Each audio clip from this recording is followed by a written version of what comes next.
Čiže šamanská dofe expedícia. Výlet do hôr na 3 dni.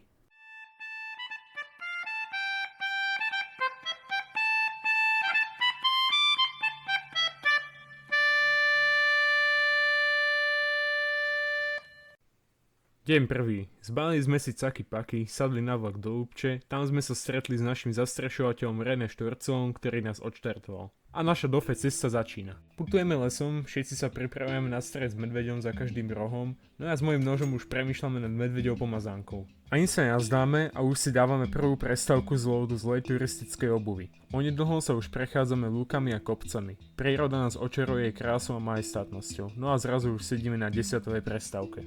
Taktiež tu nejak nesmie chýbať. Znova na nohách našli sme asfaltku. Blížime sa ku Lubietovej, herbári si nás zaučujú rastlinám a nájdeme aj bazu. V Lubietovej si oddychneme a dáme si obedovú prestávku. Inak ono to vyzerá, že celá expedícia je o jedení. Keď si nedáte pozor, tak si všetko môžete zjesť aj do jedného dňa.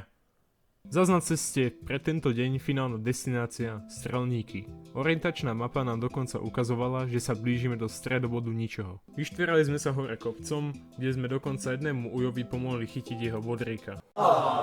Po kratšej ceste sme sa dostali na lúky, kde sme si vybrali naše finálne miesto, kde chceme, aby nás prešli zožrať medvede. Je tu krásne, rozložíme stany a celtu. Založíme ohnisko a spoločne sa ideme učiť chémiu. Počkať, čo? Nie sme masochisti, len sme robili úlohy, ktoré boli povinnosťou na splnenie expedície. Po pár kyslých výrazoch z chémie som radšej ustúpil ďalej, užíval si prostredia a následne začal robiť omeletu. Onedlho sa začali opekať špekačky aj klobásky. Kde je tá trojnožka? A teď už skončila v pekle. To čo je? Kamo, ty levituje list. Levituje list. Čo sa gravitácia? Obracia. To je tlaková sila, keď je to proti gravitácii.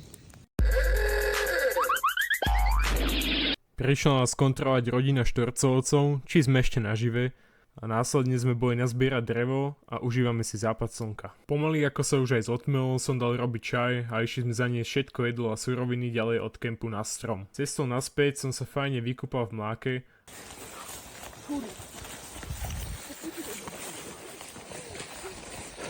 Kde je tá voda? Ako som si sušil veci, tak chalani si narátali okolo zo 100 kliešťov, následne sa rozložili spacáky a šlo sa búvať. Deň druhý. Skôr než padla ranná rosa, sme sa naraňajkovali, pohabali a už sme boli na ceste. Pri povrazníku sme mali rare spawn na svojovkové mláky, nasledovala 10. s výfonkou na sucho. Aby toho nebolo málo, tak sme sa ešte stratili v nejakom vietnamskom pralese, ale aspoň že jahody boli. Po šéfkovom motivačnom príhovore Myslím, že sme super dofe tým a že by sme sa už mali konečne dostať z tohto lesa a nájsť sa, lebo už som dosť hladný. Ďakujem. A tak sa aj stalo. Najedli sme sa, medic ošetril zmordovaných a dostali sme sa do Ponickej huty. To už bolo nedaleko Dubravice, kde sa mala údajne nachádzať Unimo bunka, kde sme aj plánovali stanovať. Cestou sme sa odfotili s takouto zrúcaninou kaštieľa, slavnostne sme vystúpili na vrch Dubravice a rozložili náš kemp pre Unimo bunke, výhľad bol od nízkych Tatier až po Skalku. Spoločne sme postavili ohnisko a udržali oheň aj napriek útoku kliešťov. I bolo všetko pripravené, pustil som sa do robenia lava chicken. Super. Dano málo kín. Však Dano. Popálil ma kura. Kurník. Lava chicken. Lava chicken není moc dobré. Meso som zabalil do zvyšného alobalu a položil ho do pahreby. No a výsledok bol... Special expert. 15 minút sa to tam varí. Tamto je naše lava chicken. Uvidíme, či dostaneme salmonelu alebo nie. Sú iba dve možnosti, buď to bude že úplne surové, alebo to bude čierne. Oh. Chlapci, Krištof, poď sa pozrieť lava chicken unboxing. Poďte sa pozrieť. Rýchlo. No poď na to. Rýchlo. Ako na bubny? Počkaj. Nedaj tam ten uhrík, keď berieš. Kámo, prečo tam máš to surovené? Prestaň komentovať, lebo si vás spravím lava chicken. OK. Podľa na to bude celé. OK, actually. Počkaj. Reálne. Ty vole. Reálne. Šiel má dobre jato. Dobrá Max, lava chicken. Kámo. Ukážete mi to? Máme tam videjko. Všetci sa idú pozrieť na Lava Chicken. Nikto mi neveril. To popálil. Na videu to nevyzerá dobre, ale v realite reálne. Ukážte to Šimonovi. Reálne vyzerá to ako lava chicken. Nájdeš ten kódik? Wow. Kde ti mám dať ten kód? Kúdne semka. Aha, niekto sa došiel pozrieť. Reálne? No chrobák.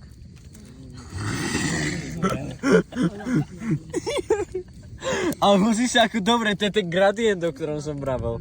Tu vidíte ten texturový gradient, že vonku pekne opečné, ale vnútri mekúčke šťavnaté. Sojovka, proste cesnak a nejaký pikant. Troška z druhej strany gradient dať. OK. No, taste test. Je to strašný bordel. Ale ak to nebude dobre, tak to vypluj radšej. Mňam reálne to bolo dobré. Iba som... Ovoňaj to, aby si potvrdil, že to reálne vonia dobre. Reálne! To si tak ironicky, dobre, idem to skúsiť.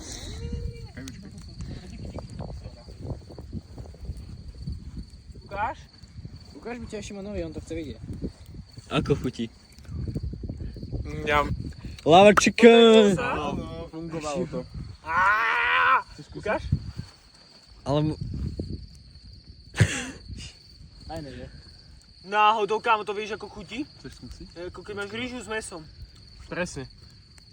Nie je to lepšie, keď robíme mamka, Ale dobre. na to, že to robíme... Mňam, ty kokos! Daj to sem. Kokos. Fajne, Som nečakal, že to bude. Dobre. Všetci opatrne testujete.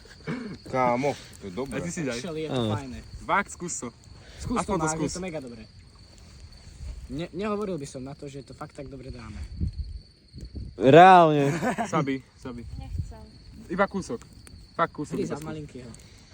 Keď tak si zdieľame všetci 6 salmonelu. Dobre. Nemôže to mať salmonov, keď som to opiekol. Počujem hlas. Už sme dopiekli len zvyšné kúsky a potom sme sa pobrali spať.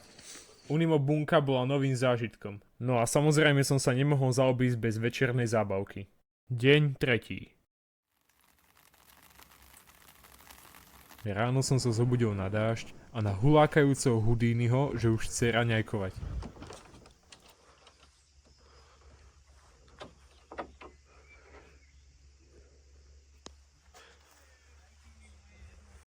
Že sme sa ako vždy naraňajkovali, zbalili a vydali na cestu zakončiť túto expedíciu.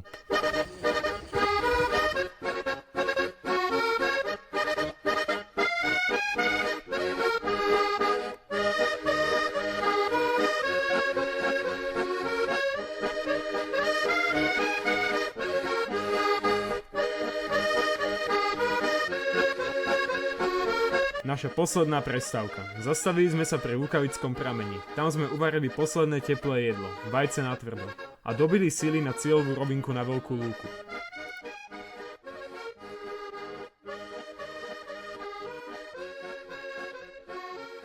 Čiže Šimon, ktoré tvrdenia podľa teba sú správne?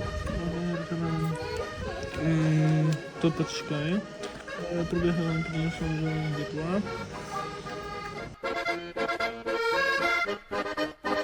Dobre, čiže všetko. OK, čiže tu sme splnili celý test a tým sme splnili aj dofe cieľ, že? Áno. A už sú všetci rozbití, preto to takto prebieha. Dá.